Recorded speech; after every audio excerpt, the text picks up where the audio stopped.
Europe Écologie Les Verts, M. Piolle. Merci, Monsieur le Président, Messieurs et Mesdames les conseillers régionaux.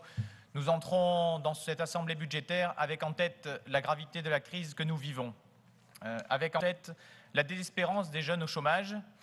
Chacun peut le vivre sur son territoire et la note diffusée hier à l'entrée de cet hémicycle donnait le chiffre de 22,7% de chômage des 15-24 ans et mentionnait que ce chiffre était sous-estimé du fait de ceux nombreux qui ne sont plus en formation mais ne voient pas l'intérêt de s'inscrire à Pôle emploi.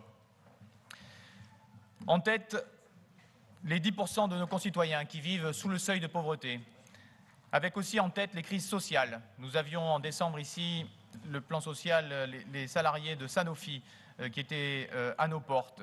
C'est la partie émergée de l'iceberg des pertes d'emploi. Nous avons aussi en tête les crises environnementales et les guerres qui sévissent ailleurs dans le monde.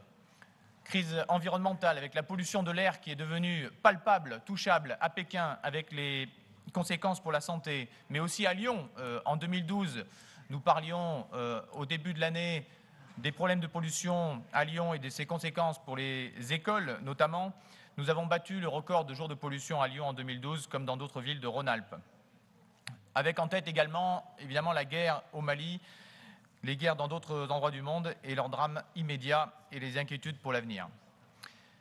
Mais nous avons aussi en tête notre boussole, le projet de société, un projet de société d'une sobriété dynamique, articulé autour de la satisfaction des besoins fondamentaux, logement, éducation, alimentation, santé, déplacement, autour de la préservation et de l'entretien des ressources, eau, terres arables, matières premières, énergie, biodiversité, autour des pratiques culturelles et d'activités physiques enrichissantes.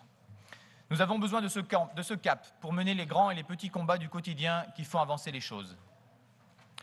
Nous avons travaillé avec nos partenaires de la majorité pour mettre en place un budget équilibré, nous le disions lors du débat d'orientation budgétaire, en légère hausse, qui ne cède pas à l'austérité.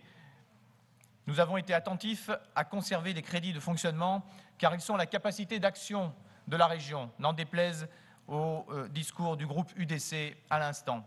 Les lycées, les trains du quotidien, la formation tout au long de la vie ou la refonte du service public régional de la formation permettra de toucher 1,5 fois plus de nos concitoyens et de nos Rhône-Alpins avec le même budget. Mais aussi le soutien aux associations et l'aide à la lutte pour la désertification du monde agricole, contrepoint significatif de la métropolisation à venir. Monsieur le vice-président Jean-François Debat insistait sur ce point, sur les interventions de la région, et nous l'en remercions. Effectivement, le fonctionnement, c'est la capacité aussi d'action de la région. Avec constance, nous avons recherché une approche qualitative pour les investissements, entre ceux sur le patrimoine public et ceux qui ne sont que des subventions à des intérêts privés, entre ceux qui génèrent des économies et des ressources, et les investissements d'usage et de continuité des schémas anciens. Le débat avance en commission, il avance dans les têtes, il faut maintenant le traduire concrètement. Si l'équilibre du budget général est là, si le mouvement est enclenché, le budget 2013 reste sous la contrainte forte de recettes atones. Nous sommes dans l'attente de la réforme fiscale promise, une réforme qui donnerait aux régions de l'autonomie, mais également de la capacité politique.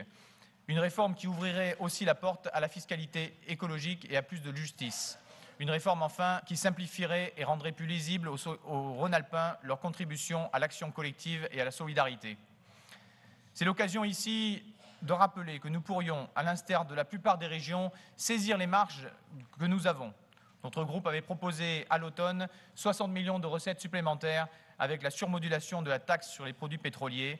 Effectivement, pour le futur, M. Chriqui, notre objectif n'est pas d'essayer de compenser la hausse des produits pétroliers qui est inexorable, c'est d'être en avance de phase pour pouvoir transformer la société et notre dépendance à ces produits pétroliers. Sur le volet des recettes, elles sont ce qu'elles sont et on doit donc travailler avec ce cadre pour chiffrer nos dépenses. L'incertitude qui fait planer la réforme territoriale qui tarde à venir étant ce qu'elle est, les dépenses ont fait l'objet d'arbitrages, souvent intéressants, parfois préoccupants, avec notre perspective écologiste. Afin de débattre en toute connaissance de cause, Monsieur le Président, nous vous interpellons d'abord sur un sujet auquel vous accordez une grande importance, le projet de liaison ferroviaire transalpine. Mon objectif n'est pas ici de débattre du fond, notre volonté forte de report modal immédiat, pas dans 20 ans, la nécessité de moderniser les accès français, l'absence de nécessité d'un nouveau tunnel international. Mais nous avons demandé, par une lettre ouverte, un débat public en Assemblée, avant le creusement du tunnel d'études de 9 km, qui doit commencer cette année, avant également que le projet de loi n'arrive à l'Assemblée, c'est-à-dire lors de la prochaine Assemblée du mois de mars de notre Conseil régional.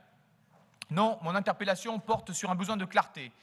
La photo entre le texte soumis au vote, à la page 100, entre les engagements du protocole d'intention de mars 2007 et l'absence de traces chiffrées du projet Lyon-Turin dans le budget est un mystère que nous souhaitons éclaircir. Nous demandons des réponses claires qui permettent au débat budgétaire de se dérouler en connaissance de cause. Ces questions, nous les avions formulées.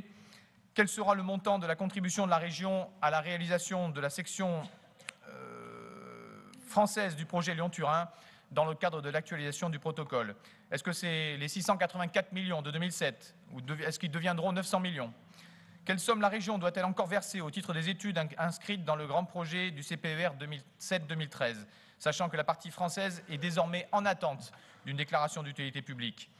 Qu'en est-il des crédits programmés au titre de la démarche Grand Chantier émergeant dans le budget de la délégation à l'aménagement du territoire?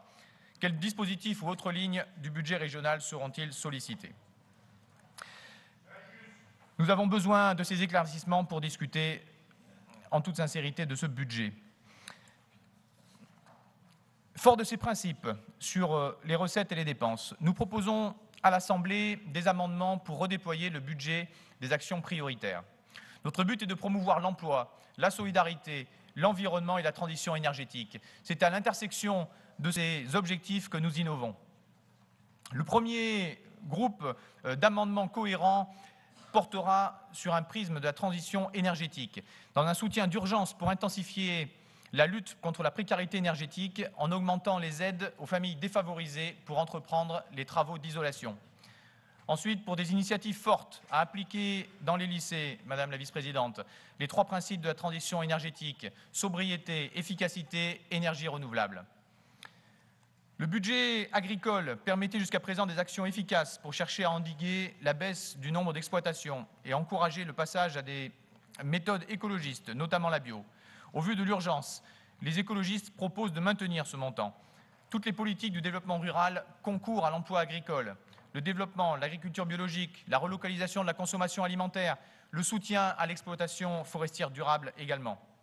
Et pour utiliser au mieux les leviers de nos politiques, nous demandons également que les actions éducatives du dispositif Mon lycée mange bio permettent le passage de 80 à 120 lycées engagés afin d'accélérer la transition vers l'agriculture bio et de capitaliser sur notre effet de levier sur le volet éducatif et le volet agricole. Nous mènerons, à côté de ces 2 axes forts, plusieurs autres propositions d'ajout budgétaires.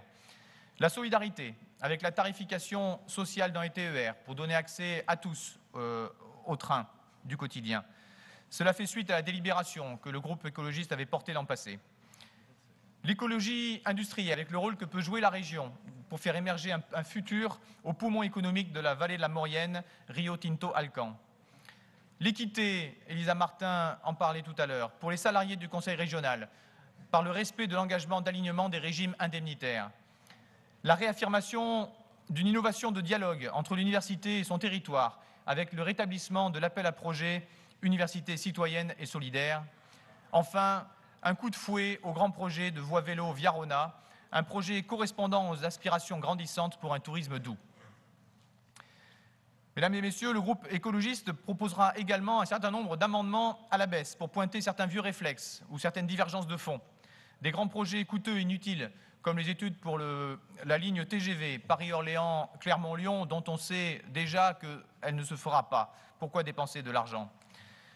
Dépenses de rayonnement compétitif avec le pavillon de l'Expo universelle de Shanghai. Redondance des financements à l'export avec des structures dont l'action se chevauche.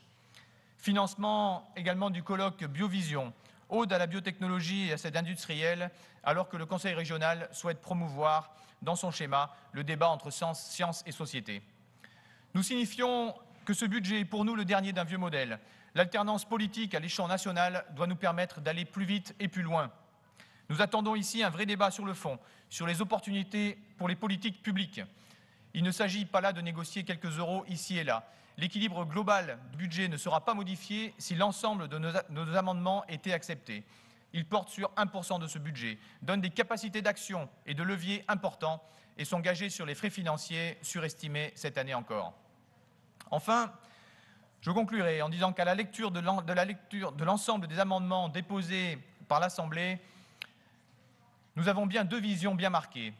La droite qui porte ici, et encore ce matin, l'austérité, alors que l'un des principaux chefs économistes du FMI faisait son mea culpa il y a une semaine dans les médias sur le fait que le cercle vicieux de l'austérité entraînait un risque de tsunami pour des pans entiers de notre société.